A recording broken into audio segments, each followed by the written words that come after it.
deeply. Pisces cries in silence, but still chooses kindness. You don't give yourself enough credit. You have survived every tough day, every heartbreak, every silent battle no one knows about. And your zodiac sign carries the strength that shaped you. Aries. You rise again every time life knocks you down. Taurus. You are unbreakable even when life tries to break you. Gemini.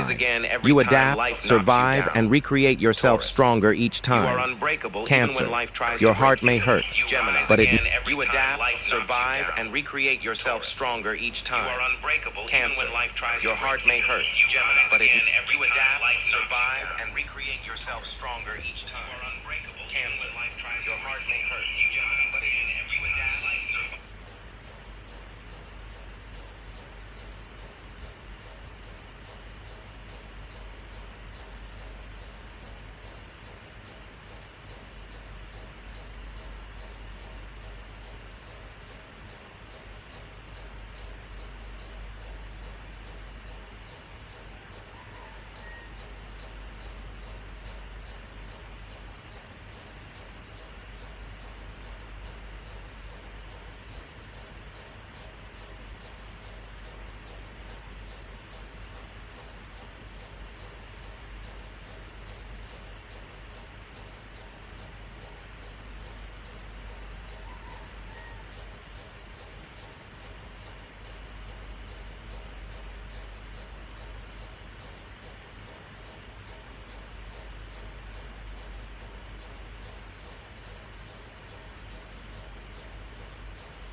Yourself stronger each time.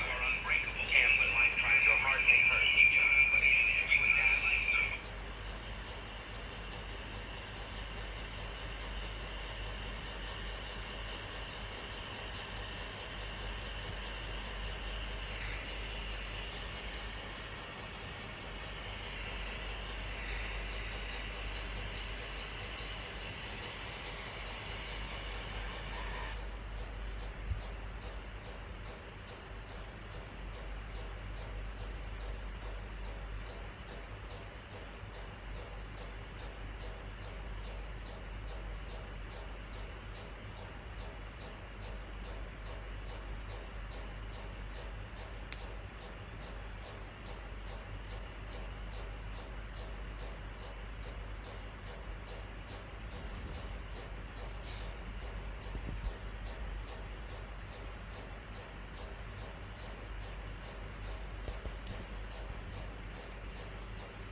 Some people smile, but inside, they're hurting. Every zodiac sign hides a pain the world rarely sees. Aries pretends to be strong, but sometimes just wants to cry. Taurus acts calm, while storms rage inside. Gemini laughs loudly, so no one hears the silence at night. Cancer loves deeply and breaks silently. Leo shines bright, but sometimes feels completely alone. Virgo says, "I'm fine," even when they're falling apart. Libra keeps the peace, while their heart feels heavy. Scorpio trusts rarely, because being hurt changed them. Sagittarius smiles, but life hasn't been easy. Capricorn keeps going, even when tired of being strong. Aquarius pretends not to care, but they do, deeply. Pisces cries in silence, but still chooses kindness. You don't give yourself enough credit. You have survived every tough day, every heartbreak, every silent battle no one knows about. And your zodiac sign carries the strength that shaped you. Aries. You rise again every time life knocks you down. Taurus. You are unbreakable even when life tries to break you. Gemini. You adapt, survive, and recreate yourself stronger each time. Cancer. Your heart may hurt, but it... You adapt, survive, and recreate yourself stronger each time. Cancer. Your heart may hurt, but it... You adapt, survive, and recreate yourself stronger each time. Cancer. Your heart may hurt, but it... You adapt, survive, and recreate yourself stronger each time. Cancer. Your heart may hurt, but it... You adapt, survive, and recreate yourself stronger each time. Cancer. Your heart may hurt, but it...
4 zodiac signs love flirting.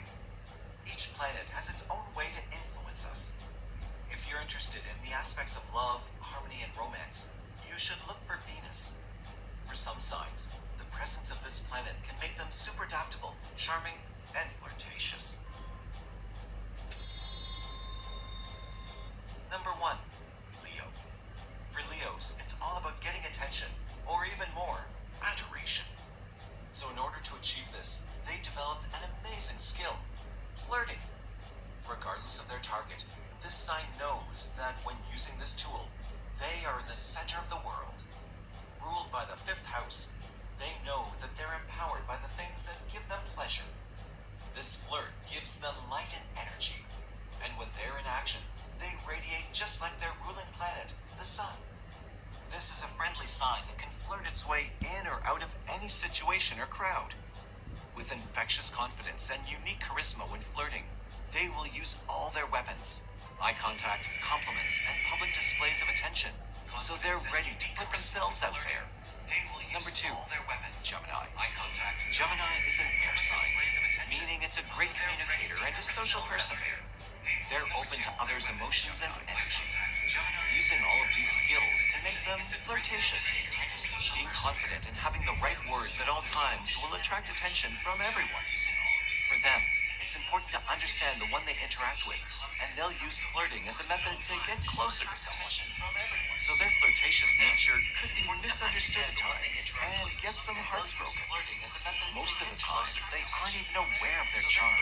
They're just caught up in their game of understanding people. When a Gemini is flirting, they will give their full attention, share everything, make teasing comments, and initiate physical contact. Number 3, Sagittarius. When you talk about a fire sign, then it's certain there will be a lot of passion. If you add the fact that this sign is ruled by Jupiter, the planet of expansion, you can imagine that Sagittarians love flirting. Keen about their freedom, they're known to push the boundaries, so it shouldn't be a surprise if their interaction style and flirting can be off-putting for other signs. Sagittarians love to experience new things in life, and meeting new people is a part of this, so they'll use this skill with almost everyone in order to attract attention. It's for sure that they're flirting if they spend lots of time with someone, always looking for physical closeness. Being quite romantic, they can offer sweet gifts and make plans. Number 4, Libra. Ruled by Venus, flirting is a natural for the Libras. This sign is a social one that's friendly and intuitive, that will know exactly what to say and do in order to get close, and that you never feel offended. They love peace, so they'll do and say anything in order to keep things settled. For this, they developed a subtle flirtation that they use almost all the time. As they see the best in everyone and are great at mirroring others, they'll use what people want to hear in order to charm them, even if this makes them manipulative sometimes. With a personality that's both empathetic and philosophical, it will be very hard not to fall under their spell. When flirting with someone, they love to make eye contact and casually making physical contact. They'll try to get one's attention and are not afraid of romantic gestures. It can be said that no one loves flirting more than Libras. Thank you for watching the video. Please like, share, and subscribe for all the updates.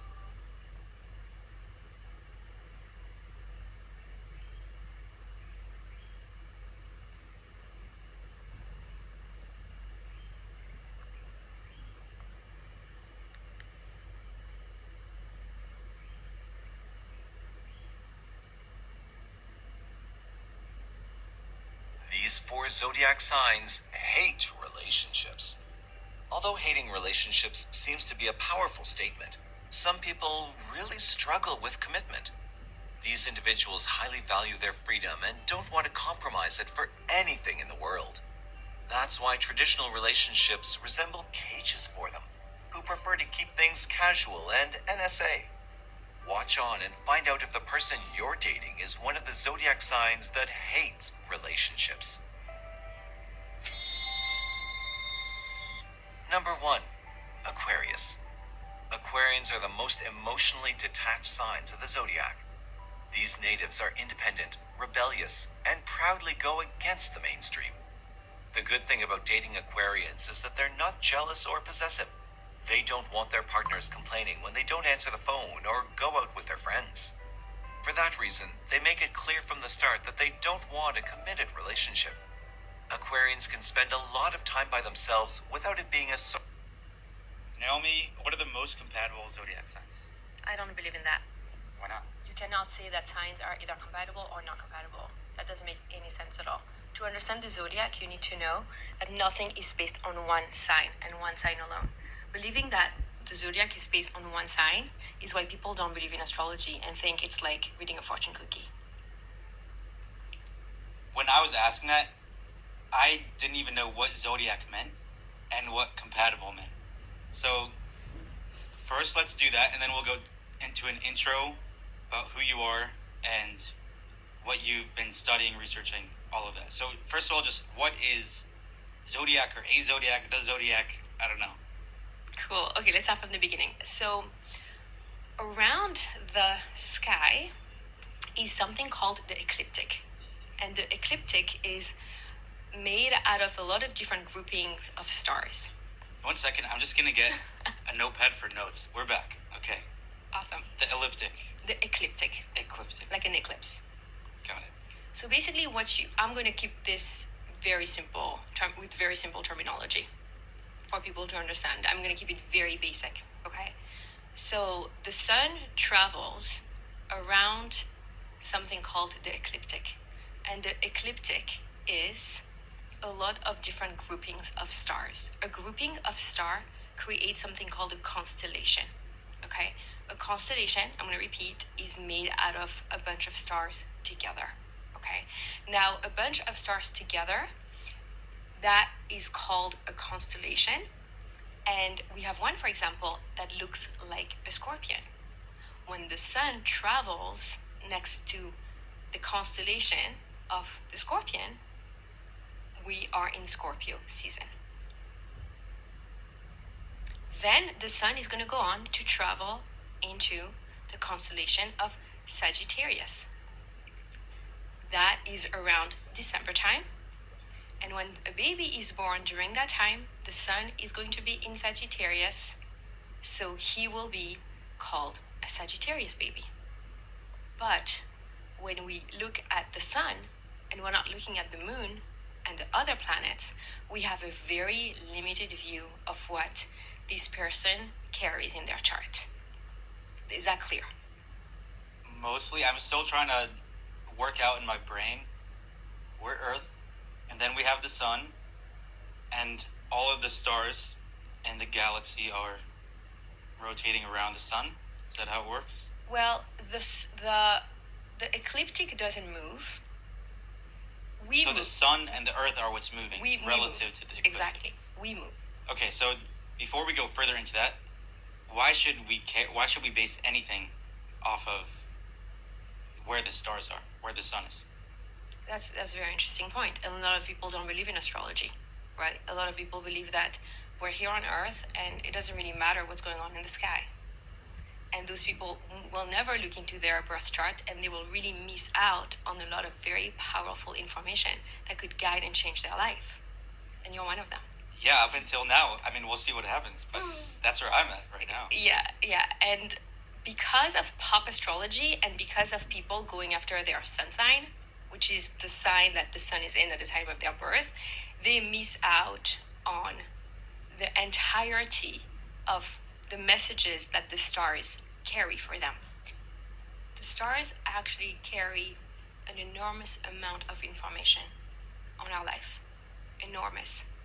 And if you are to look at it on a very simple, basic level, which is to take a picture of the sky at the time of your birth and to look at that picture and to understand what planet represents, what planet carries an information for you and how is it operating within your life, you can understand the messages that God has in store for you.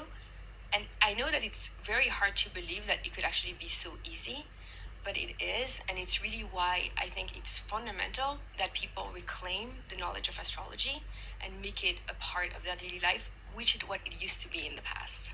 What are the types of messages that you would get from astrology?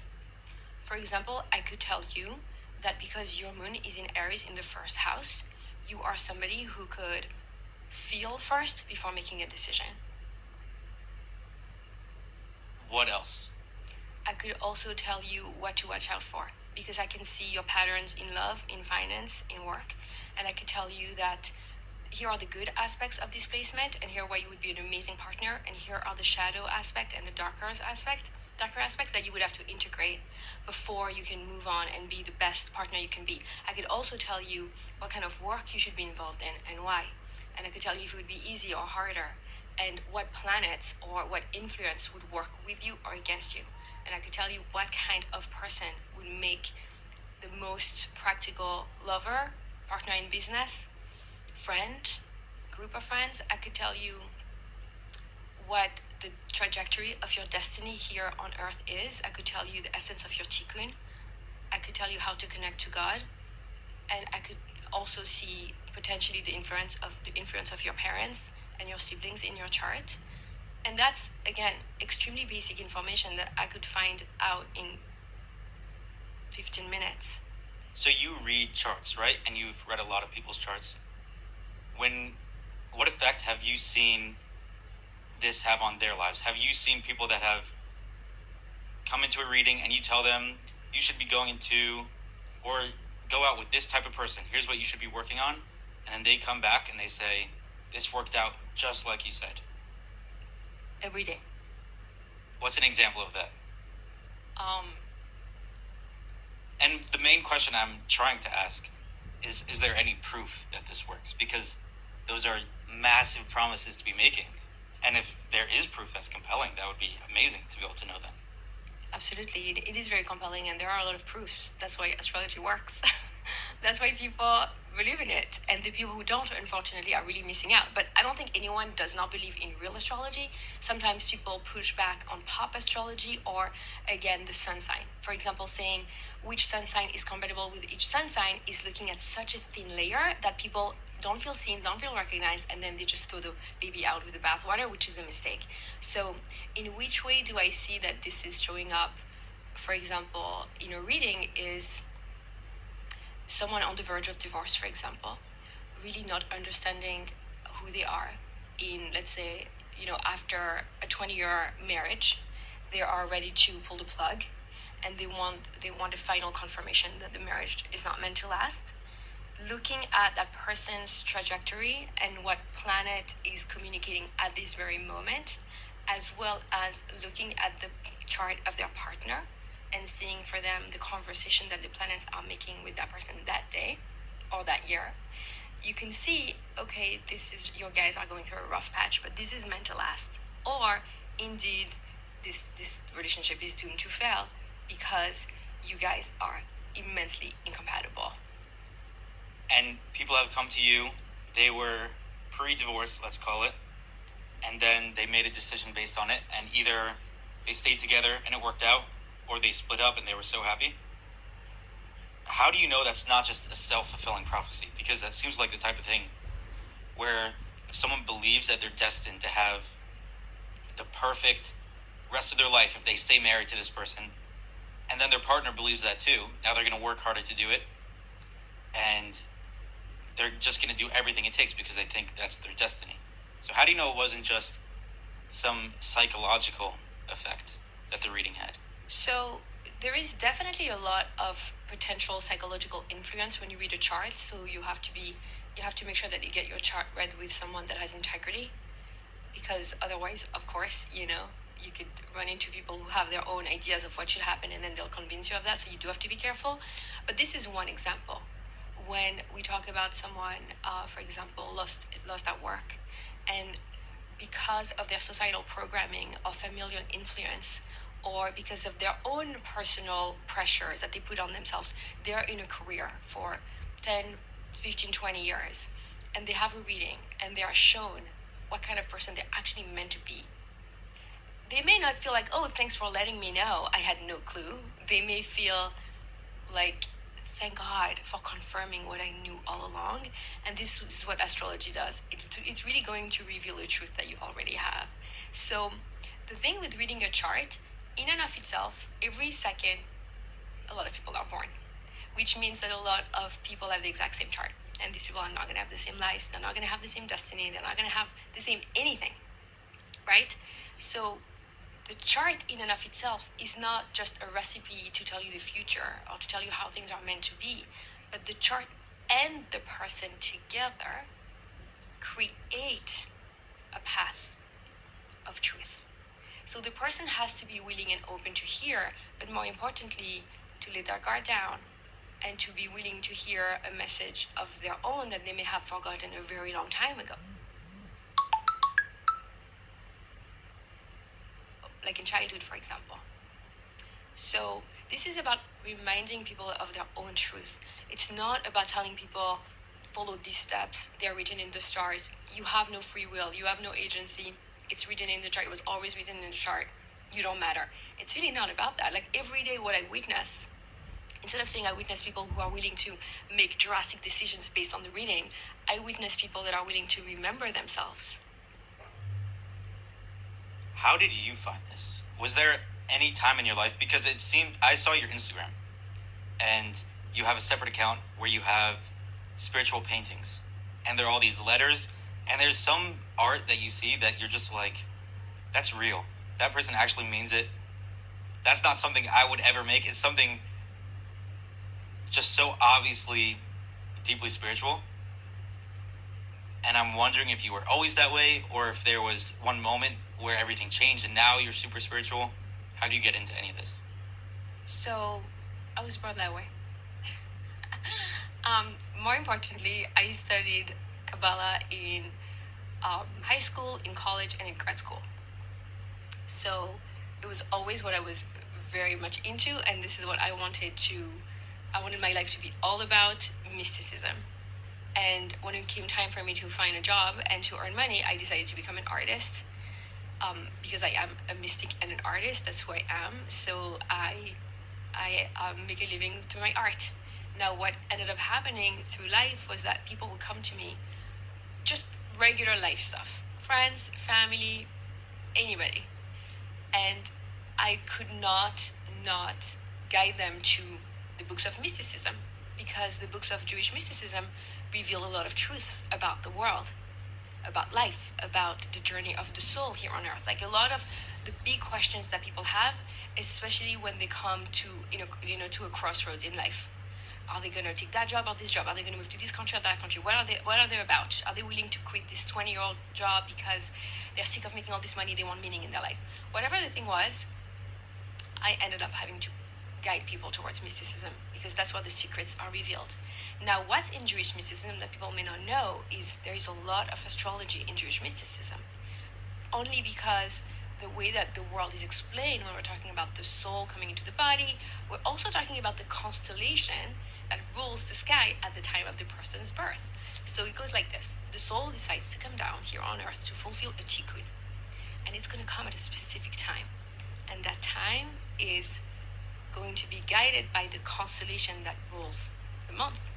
So right now we're in Scorpio season. All the souls that have decided to be born this past month and for the next few days, the soul has a tikkun, a specific repair to be made under the energy of the Scorpion.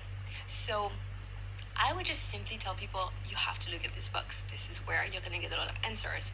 And then I ended up doing it for them and just tell them, okay, I'm going to tell you more. So for example, for you, you're a Sagittarius. Do you know your Hebrew birthday? Zion Tavis. So even though you were born when the sun was in Sagittarius, you are not a Sagittarius. In Jewish astrology, you are a Capricorn. What do I do now? Now I'm just two different people. What's amazing about your chart, which is what I really love to do, is I love to find the Capricorn energy in someone who has a sun in a different sign. So for example, you have your sun in Sagittarius, so you appear and you show off in the world, and your vitality and vibrancy comes from the energy of Sagittarius, which is vibrant and fun and optimistic and adventurous. Sagittarius is an amazing sign. But optimistic is a new one for me, so I'll take it.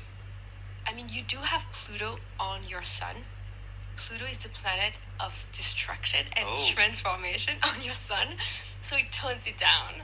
it tones it down for you, okay? So obviously, there's a lot more to explore, but your Mercury is in Capricorn. And having Mercury, the planet of communication, when you are a podcaster and a producer, in Capricorn, which is the sign of work and mastery, actually really shows up that you are in your path. 1 second. Can we take any of these and put it on anyone and say communication is a great skill? So now, no matter what path you're in, no matter which person, you have something in your sign that says communication, something in your sign that says optimistic. Almost everyone, to some degree, wants to or feels like they are optimistic. So then you could just tell anyone, you're all these things, and you'll never know if it's true or not. It feels very universal. That's actually really not true. You can talk to people and they can say to you, communication is absolutely not my strong point. I do not want to be a podcaster. I don't want to talk to people. I don't want to have anything to do with communication. And some people will say, I am not an optimistic person at all. And that happens all the time. People are very honest. When people are willing to do that work, they are honest, right? Because they are looking for answers. They don't want to lie to themselves. So a very interesting way to approach this is the rising sign, which is the sign of your outer appearance, the filter through which you see the world, and how people may describe you as. So not your sun sign, a different sign. So for you, for example, it's Aquarius. So and what's that based on? How does someone figure out their rising sign? Well, you would have to look at your birth chart, and if you looked at your birth chart, you could find all of the above, everything I just mentioned. So what's interesting is from sign to sign, we get very different energies. So for example, Scorpion, the Scorpio sign, very dark, very intense, not optimistic at all, the opposite, pessimistic, right? Scorpios are difficult, pessimistic people that feel very betrayed all the time and have a very hard time building trust. Now, because they're so misunderstood, because of the depth of their intensity and feeling, they end up showing us that they are not approachable. But a Scorpio is someone with a lot of love and a lot of intensity and a lot of vulnerability that they cannot wait to share and give. But the sign right after, which is Sagittarius, is a complete opposite. A Sagittarius wants to get up and go, wants to party, wants to travel, wants to have faith in everybody. It's the opposite. So what's very cool is when you see someone is a Scorpio rising, he's going to be a Scorpio rising. His guard is up. He's afraid. He's so sensitive, but no one knows it because he's defensive all the time. Sagittarius rising, you're going to see it. It's someone that walks into a room that's bubbly, that wants to try the latest new thing.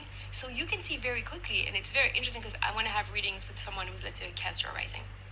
Cancer rising is the sign of the mother, so they want to nurture, they want to protect, they want to love, they want to give. And if they're born a few hours later and they're a Leo rising, they're not like that. They are a Leo rising, so they want all the attention. They're here to perform, they're here to shine. They're not here to nurture other people. And I will see it day in and day out, hour after hour, that people that show up with their traits actually are these people. So I can tell a Leo rising, you're here to nurture people. And they're going to say, no, I'm not. They're going to say the reading is wrong. Because it's interactive, by the way. I'm not just like giving a lecture. I'm asking the person, does that resonate? And 99%, 100% it does. With the readings, does it feel like there are times when you can say, if they say, actually, that doesn't describe me, now you can pull out one of these, but you have a Pluto over here. And that would explain, is there a way to explain any difference away with these charts? No, that's why a good astrologer will tell you, if this isn't you, I can't continue the session. If this isn't you that I'm reading, I may have a wrong time of birth. As simple as that. Because there is only, you can explain things, but really up to a point. You can't compare a Leo rising to a Cancer rising. You can't compare a Scorpio rising to a Sagittarius rising. You can't. They're different people. They have different energies. If you think of a group of friends that you may have, not everybody's the same. Not everybody has the same energy. They don't want to do the same things in life. They don't have the same courage to go after their dreams. Some don't have dreams. Some are not ambitious. And some are dying of ambition. And some just want to cookie cutter lives. And you can't tell someone with a cookie cutter life who's very happy that he's here to be a rebel. You can try, but he's not going to identify with that message. How is this different from just asking someone, let's say a therapist, and they would be analyzing, I don't know what they would be analyzing, but traits and looking for a diagnosis to understand the brain that way? Would they come out with the same things as an astrologer? Instead of saying you're this, so you're very optimistic, they would say you don't have social anxiety. And is that just the same thing? And they're basically just making an observation. This is what you're like, and keep doing that or stop doing that. But if you walk in the room and you're good with people, it'll benefit you to work with people, instead of right now you're not working with people, but it seems like you're good at it. So are they the same thing, or? They're not the same thing. Astrology does provide a psychological element in the analysis of the chart, for sure. There is spirituality, there is psychology, there is a lot of different aspects that come through analyzing someone's chart. But it's not the same as psychology for a very simple reason. A psychologist went to school to study psychology, and where they have a formula. When we're talking about astrology, we're talking about the stars. We're talking about God. We're talking about the universe. So it's not a doctor giving someone a diagnosis. It's a human being showing another human being to look up and look at the stars and to remember that they come from a world where there is divine orchestration, where there is awe to be had and wonder. You're looking at the stars. We're talking about the moon and the sun. We're not talking about what someone learned in a book after some other person spent 50 years studying in the human psyche. And sometimes people need, and in astrology people are going to go after something more spiritual. Someone that wants astrology doesn't want a diagnosis from a therapist or a psychiatrist or a friend. They want a connection with the universe. They want a connection with the stars. And that's what astrology can provide. When it comes to relationships, what can we get from astrology? It's very important to really know yourself so you can be a whole person in a relationship. Astrology is really going to help you learn to know yourself and to love yourself, to learn about your blind spots. So you don't come in, a half-formed individual into a relationship. We want you to be whole, to feel like you have mastery over your traits, so that you enter a relationship feeling, this is how I'm going to love, this is the type of love I need, this is the type of love I can give. And it could also show you, once you look at the whole chart, not just the sun sign, what kind of partner you would make, and therefore what kind of partner you need. So if someone goes, first of all, what's a good way for someone to figure out, without going to a reader, how can they figure out what they are? So you go on astro.com, you input your birth information, you're going to have a birth chart. So it's not going to be very clear for someone who can't read it. You can obviously learn to read it. It's going to take, you have to get a couple books on astrology and figure out how to read the chart. But it's good to get a reading, just to get a general professional idea on what's going on, to understand everything we just spoke about. So if you would go through, what information would they have that you can talk about now and be like, if you got this result when you plugged it in, here's what that means about you? I'm not sure I understood. Let's say it told them you are because I have a very rudimentary understanding of this. Let's say you are a Sagittarius with this in your third house. I don't know. Then this is what that means about you. So what you would see in your chart, by just looking online very plainly, you would at least look at your sun, moon, and rising, which are the three most important, most personal placements in your chart. And sun, moon, and what's rising? The rising sign. So the rising sign is the sign that was rising at the horizon at the time of your birth. The sign that was rising at the eastern horizon at the time of your birth is your rising sign. This is what is going to determine your birth chart. Now, with your sun, moon, and rising, something that's also very important to do, that's also very easy, that anyone can do, is to look at their elements and their modalities. So an element is air, fire, water, or earth, to see what's the majority of your elements? Are you all fire? Are you someone who is prone to anger but prone to action, who is filled with the inner fire of life? Or are you someone who is mostly earth and you're just very grounded but also maybe a little stubborn, a little boring? Are you filled with air, so you have lots of ideas but you can't ground them, you can't make them happen? Or are you filled with water and you're just an emotional wreck? Like, which one are you? You want to know. And how do you find that? So that's also going to be something you can find out very easily. And most likely, if you go onto any astrology website, astrocharts.com or astro.com or astrocafe.com, you're going to have a table that's going to tell you you have this many waters, this many earth, this many fire. And this already gives you a really good understanding of who you are as a person and looking for a partner. If you have no earth, you need someone who's going to be grounded and who's going to calm you down and who's going to want to create things with you. But that person may be very inspired by your fire. She may be very inspired by your emotionality. So this is a better way, a better fine-tuned way to find balance between two partners than looking at the sun sign, which makes absolutely no sense at all. So let's just, because there's so many different signs, it's hard to talk about all of them at the same time. Let's just use my chart. What are the different things we could read from it? It sounds like it's relationships, work, and what were the other ones? So in the chart, you're gonna have a full picture of everything going on in your life. So we are talking about. Does that not sound insane to you? What's insane is that people don't use astrology every day.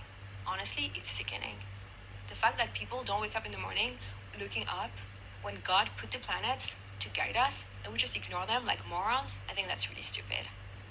I think another thing that's insane to me is that people could have children and not know their chart. To me, it's the most insane thing that someone can do is to have a child and not pull up their birth chart. Because how are you going to raise that child? You're going to raise that child the same way you raise your other kids, but what if this kid is completely different? What if this kid is mostly water and he's going to need a lot of attention and a lot of sensitivity? And what if this kid is a little boy who looks very rambunctious, but he actually needs a lot of TLC, but you just think he's a boy and you just throw him on the playground when he needs more hugs? And what if you have a girl, a daughter, and she's all fire, but you're treating her like she's all water? Like, you can really mess up a kid's life by just not printing their birth chart off of the internet and getting like a $200 reading. It's ridiculous. The fact that people don't use astrology every day is a desecration of what God gave us. Let me unpack my reaction to that because I'm trying to understand it. Not only is it not wild to you, it's obvious that you should be doing it. It's crazy to not believe in it. And people should be understanding themselves, their kids, and making decisions based on it. And one basic question that we've kind of touched but haven't fully answered is the stars are in this spot when you're born, therefore what?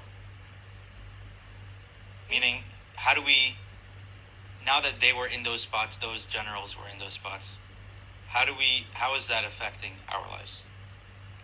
Basically, it's as if you were looking back at your childhood to have a better understanding of how you became who you became. And to give you a simple metaphor is to try and understand where your mother and father were at the time of your birth. What were they psychologically like? Was your father out of the house all the time, showing you that a man has to be working and make a lot of money but doesn't need to have any time with his family? Was your mother completely checked out because she was raising 5 other children? This is going to give you a little glimpse of what was going on in your psyche when you were a child, and how today at 25 years old you are the man that you are. If you look at the planets and you see that Saturn was in, let's say, Scorpio at the time of your birth, it's going to tell you a lot about how you take responsibilities in your life. If you look at Venus, and she is, to talk about the family example, let's say she's your big sister, and she's dating when you're a little boy, and you watch her date, and you learn all the dating patterns and parameters of healthy dating dynamics from your older sister. Let's say Venus is that older sister. Your Venus is in Scorpio in your chart. And that's going to inform the decisions you make. So to look, does that example make sense? Okay. So if you look at where sister or brother or uncle or neighbor that is in charge of communication, finances, work, vocation, spirituality. You name it, you want to see what they were flavoring your life like at the time of your birth. Because the soul chooses when to come. Because it's connected to her tikkun. She knows this is exactly the recipe that I need to be incarnated in at the time of my birth. And that is a Kabbalistic principle. It's in Kabbalah that the soul chooses when she comes because she's going to need that exact celestial configuration for her tikkun. And does that part require faith? Because I'm mostly looking for just how do I know it works? And practically, was there some sort of energy transfer at that time?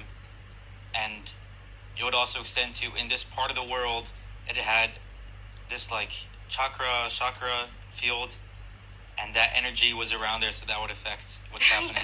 You're becoming very woo. You're No, like, because I don't believe in it at all. This is a fortune cookie to me. And then you're like, chakra? I think all of that, to some degree, everything is energy, obviously. So the idea that different parts of the world would have different energetic frequencies does make sense to me. Okay. And the idea that a star out there is going to be putting a certain amount of energy, different stars can be putting different energy. Is that what's happening? Or is it just faith in it? I'm confused. Like, of course you need a lot of faith because to believe in astrology, you need to believe that a higher power put the stars where it put them and that they have a certain role. So that's faith. Well, if you believe that they're putting out, that each planet has a certain frequency of energy that it puts out. But from where? I guess to answer your question, you don't need faith. If that's going to be your belief, which honestly is plausible, you can say Saturn is just made in this way and that's the energy that it transfers to Earth, then sure, you wouldn't need faith, with that analysis. Does anyone believe that, or did I just make that up? That's what's happening? I think there are a lot of astrologers who are atheists. Absolutely.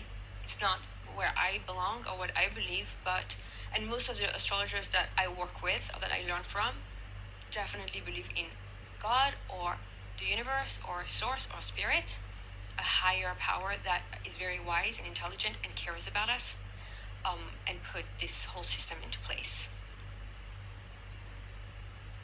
Okay, now for work.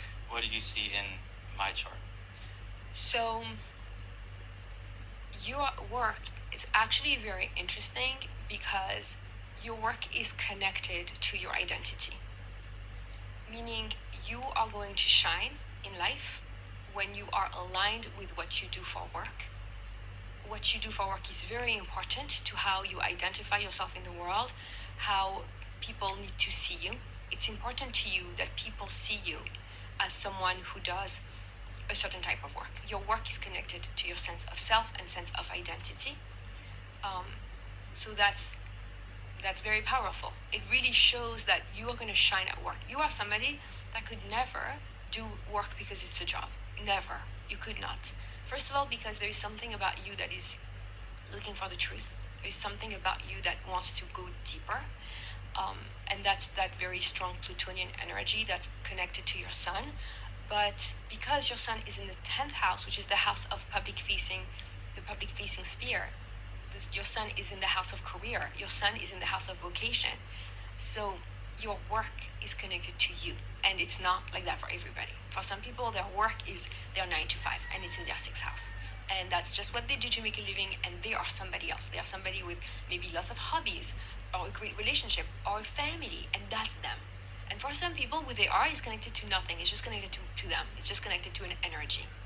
So for you, your work is very important because it's going to also define who you are and how you see yourself.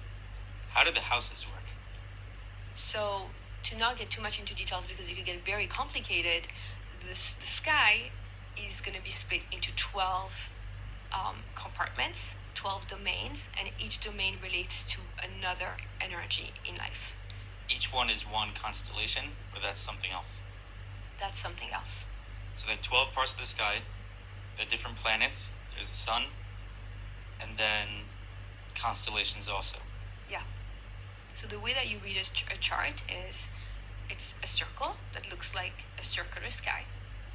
All around the circle are going to be the constellations. The constellations never move. It's basically the calendar. After Scorpio, you have Sagittarius, and then you have Capricorn, then you have Aquarius, then you have Pisces. They always stay in order, but they're going to start at a different sign for every person, right? So for you, it starts in Aquarius. Then we have it split into 12 houses. And obviously this gets too complicated, but for some people it is connected to the constellation. The way that I read the chart, it's not. And every house is going to refer to a different domain. So the first house is the house of self. Second house is the house of finances and property. Third house is the house of communication, transportation, siblings. Fourth house is the house of family, of the mother, the inner home, safety, security, roots, belonging, memory. The fifth house is the house of the creative self, creativity, romance, playfulness, fun, children, everything that is fertile and comes from your creativity.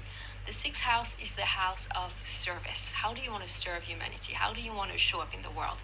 Your work, your day-to-day, your routines, your health, your body, your chores, these things you have to do every day. The seventh house is the house of marriage or partnership, business partnerships, best friendships, the people that are your equal, and eventually your spouse.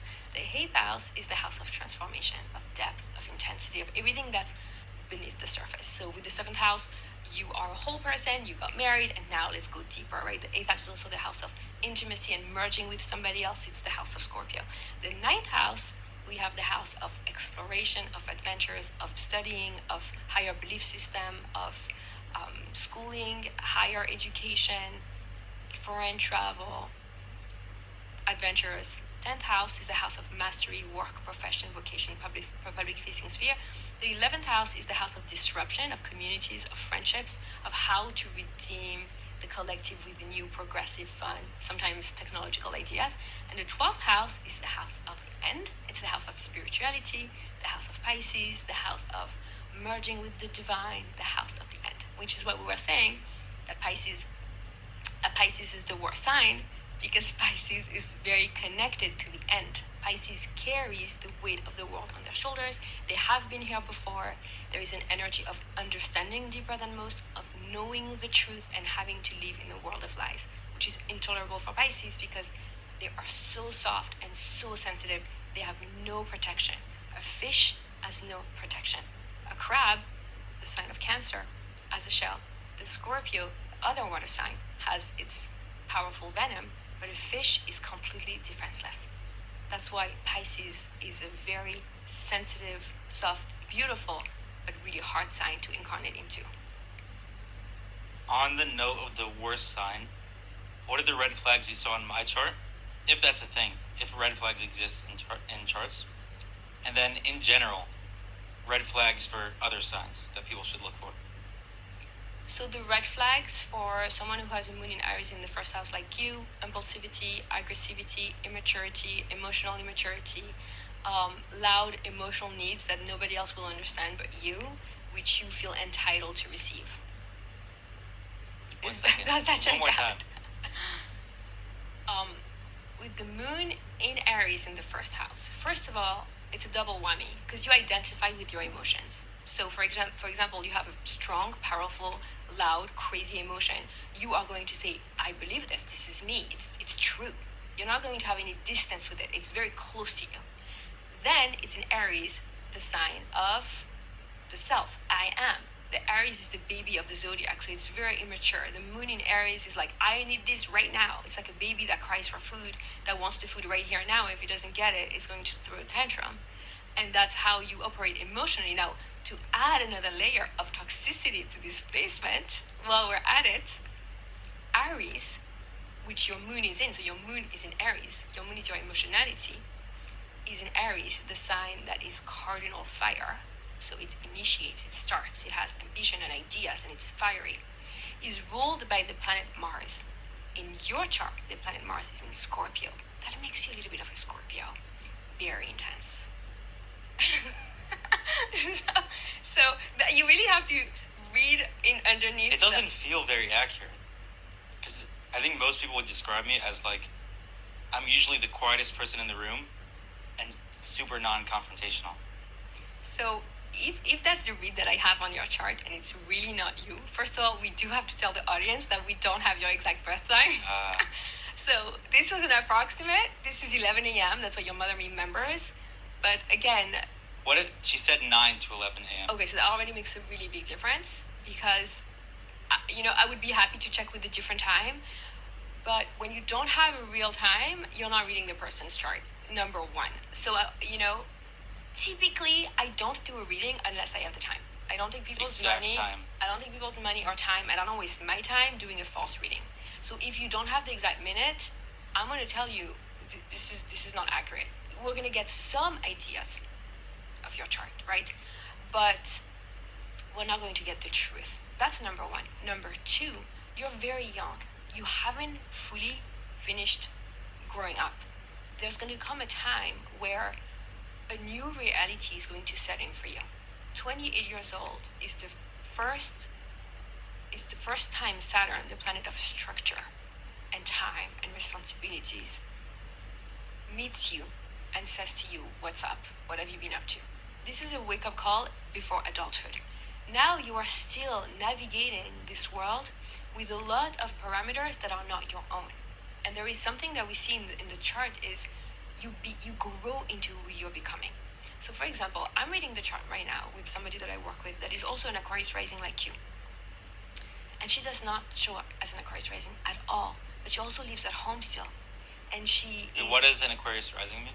An Aquarius rising is someone who is here to create their own path. They're here to forge their own path. They're not here to be the same as everybody else. They are just here to make a difference. They don't, it's like they don't even care how, but they're not going to be like everybody else. They want to step out of the line.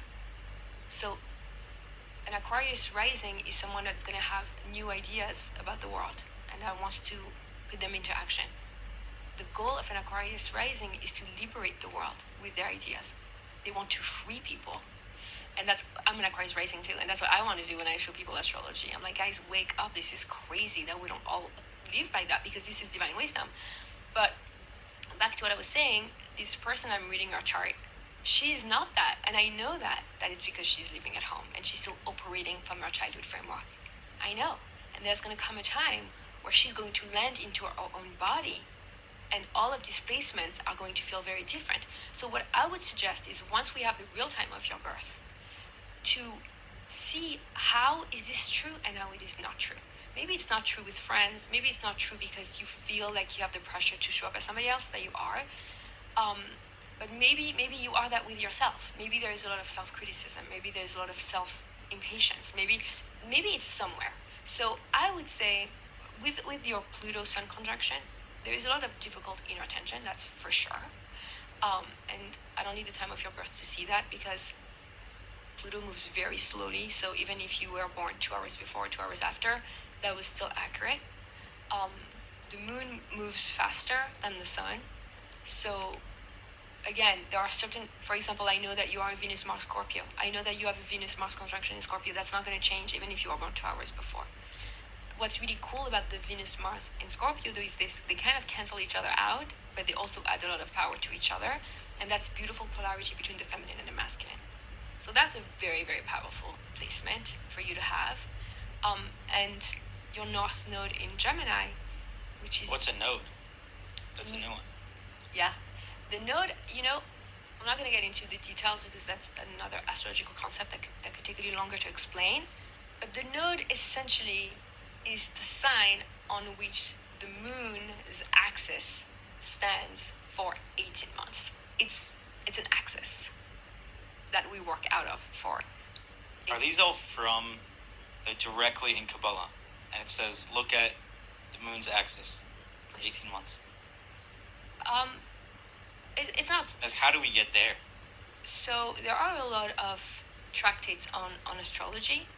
That I wouldn't say that's Kabbalah per se. What's in Kabbalah is the names of the constellations, the names of the month, the character traits of people that are born under the influence of certain planets. That's in Gemara? Not in Gemara, that's in Kabbalah. In Kabbalah. But there are certainly a lot of astrology in Gemara as well. It's not so clear. You have to find them, obviously. There isn't a tractate on astrology, but there's a lot there. there's a lot of very famous, sages who wrote a lot about Jewish astrology. What's interesting, you would be a Capricorn in Jewish astrology, full on Capricorn.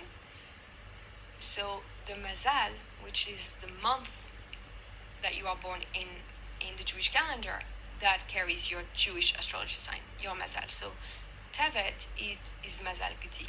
Gdi is the mountain goat. The mountain goat is the sign that is the most persistent, the most hardworking, the most masterful, the most stubborn. It's going to go all the way to the top of the mountain and it's not going to stop. So it's a powerful sign to have when you're here to create new work and, show people another way. And what are the bad things in the Gdi? The Gdi, according to Jewish astrology, the Gdi is the sign of the month of Tevet, and alongside the month of Tammuz and the month of Av, it's considered to be a dark month that belongs to Esav. So Tevet and the Gdi are darker energies. According to us, Scorpio is not a dark energy. It's going to face darkness, but only because it's seeking the light of Hanukkah. It's seeking the light of Sagittarius. So yes, Scorpio is intense. Yes, Scorpio is dark. Yes, Scorpios can be very toxic if they can't get out of their darkness. But it's only for the light. The Gdi, on the other end, we're starting with the 10th of Tevet. Asara B'Tevet is a dark day in Jewish history. So the entire month carries this darker energy, which only means that we have more work to do. It doesn't mean that we're doomed to fail. Gdi is all about the good that is in Tevet, right? The root of the word Tevet is Tov. So it's actually a good sign, but you do have to do a little bit of digging to get there. If you had to look at all the signs, and you're saying that everyone's soul chose which signs to come in under, so technically some could have a much harder time than others. Is there basically a ranking system for this sign will have the hardest life, this will have the easiest life? Not a best sign, worst sign kind of thing, but just your soul chose this, so your relationships are going to be terrible. Your soul chose this, so your work is going to be awful or amazing. Absolutely, yeah. So which one has, I don't know, I like the negative side more. Which one has the hardest time in relationships? Scorpios are known to be the signs that are going to have the hardest time on earth. Their tikkun amidot is called, the repair of their character traits, is going to be the hardest. It's black on white. Scorpios have chosen a hard path because they need it. Again, you only get what you asked for, and you ask for what you needed. So you have to remember that. And astrology reminds you to stay grounded in your faith. And the problem with Scorpios is they're going to have a victim mentality. More often than not, they've been so betrayed by life that they can feel like this is messed up, like why me? My Scorpios, the Scorpios that I work with, that are in my community, are enlightened Scorpios, and they know that they have chosen a hard path because they could rise up to the occasion. They know. But it does take a lot of courage, a lot of stamina, a lot of bravery to be a Scorpio, to choose to be born in the month of Cheshvan. Oof. Does it mean you did something really bad that now you have to correct for if you come as a Scorpio? So, absolutely not. And that's another Kabbalistic concept, that the root of your soul could just be very elevated, and therefore it needs to come all the way down. It's coming for a very big descent because it has to rise up to a very big ascent. So you can say that one soul is more important than another, but certain souls come from higher roots than other souls. And in that case, they're going to have a harder time here on Earth. So it's actually the opposite. So Scorpios are technically the holiest sign. I guess you could say that. Do you think that's true? No, I think we're all as holy. So if the root is farther up, how is that not just, that's holier? Well, we all need every single soul. That's also black on white, very clear that to be whole, you need everything. If you have, a beautiful human being standing in front of you and they have all the qualities, they're smart, they're successful, they're great in relationships, they're a good people person, they look really good, but they're missing a finger. It's not that they're just missing a finger, it's that suddenly they're completely damaged. And was that finger less important than their brain? well, suddenly they completely changed their rank. Now they're a disabled human being. So it's like that. All the souls form, and that's obviously a concept in Kabbalah. That all the souls form the body of Adam. So you can't say, "Oh, this guy is less than anything." I see charts and people are having an easy time, for sure. I can think, "Oh, this person is just not that special. They're here just schmoozing." So the idea of a NPC, have you heard of that? What's that? It comes from video games, a non-playable character. And people use it as a term to describe, like, if you go to a mall and everyone's kind of just, they seem like they're in a video game. They walk into the food court and they buy something, and then they walk out and then they do this, and you never see them do anything that was unpredictable. Does that exist in the world? Most definitely. There are a lot of NPCs in the world, for sure. What? But you need the NPCs. You need the NPCs so you can be a PC. It's that simple as that. How would you describe an NPC then? And how would we understand if someone's an NPC? So I'm joking. I don't think there are NPCs. Okay, like I get the idea, and sometimes some charts are like super chill, and you can think you're just here to cruise, 100%. But what I do see day in and day out is that everyone is going to go through a process of deep transformation in this lifetime, and it's going to be as painful for a Capricorn than it is for a Cancer, than it is for a Pisces. It's going to be as painful because you're coming equipped with what you need. So you can't say, well, this is harder. Technically, you really can't say that. You can look at a Scorpio and you can say, wow, this person feels too much. The world is not capable to hold that pain.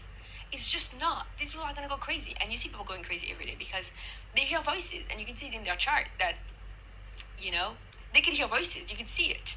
Is there like higher schizophrenia in Scorpio? Is there a higher, I don't know, any... It's not as simple as that, but yes. Like, it's not as simple as that. You can't say, oh, Scorpios or Taurus. Again, it's not like that.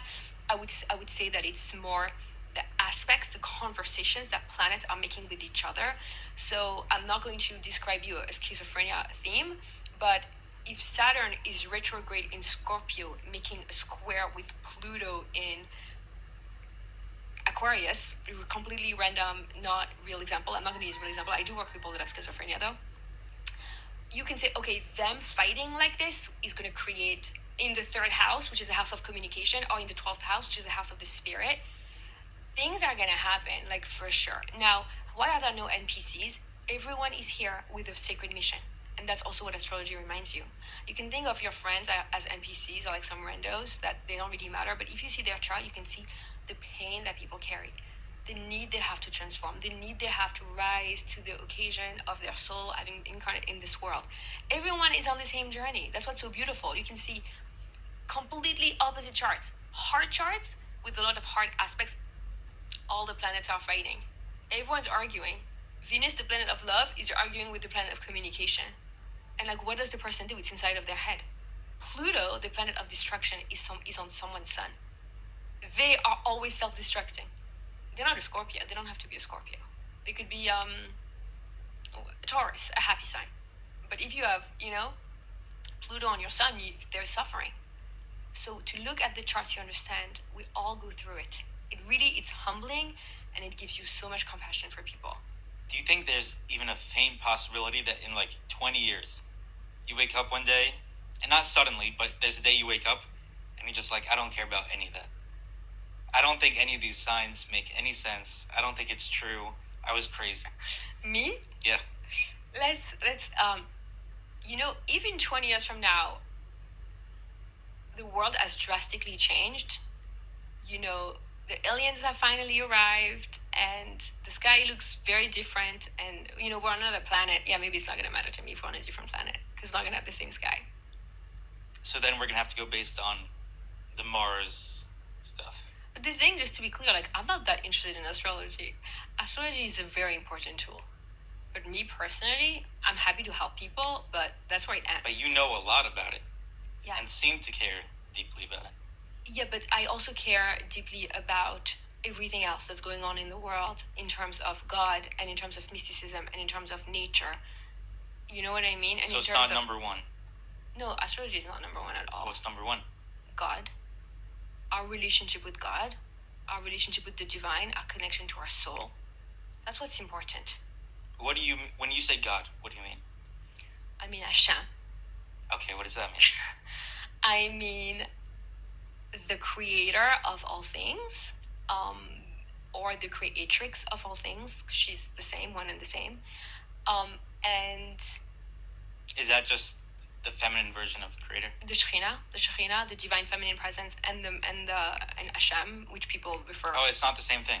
Well, they're both. They really are both. Hashem and the Shekhinah is a part of Hashem, but Hashem is also the masculine.